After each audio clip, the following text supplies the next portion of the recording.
కోహినూర్ ఈ పేరుకి పరిచయం అవసరం లేదు, ఎందుకంటే ఇక్కడే మన ఆంధ్రప్రదేశ్లో కృష్ణానది ఒడ్డున మొదటిసారిగా దొరికిన ఈ డైమండ్ ప్రపంచంలోనే వెలకట్టలేని టాప్ 5 డైమండ్స్లో ఒకటిగా ఉంది.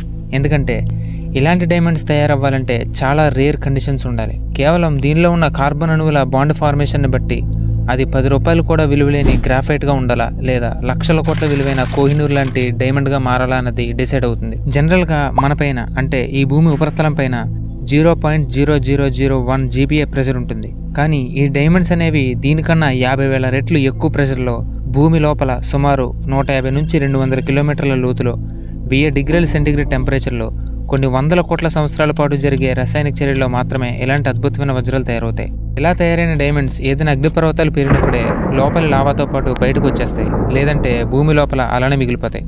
నెక్స్ట్ వీడియోలో కోహినూర్ గురించి ఇంకా డిస్కస్ చేద్దాం.